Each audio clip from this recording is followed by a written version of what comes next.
Shakas, aloha crafty friends, it's Maka from Maka's Home. I'm back today to share with you some embellishment building I'm doing for my stash.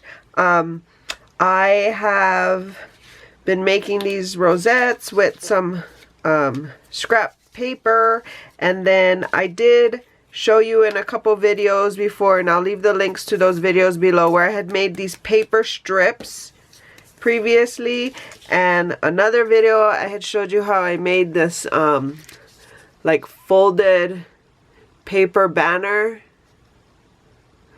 and I will leave that in the description link before. But yeah, so they're just putting together some rosettes, some scratch paper I have laying around, adding some punches.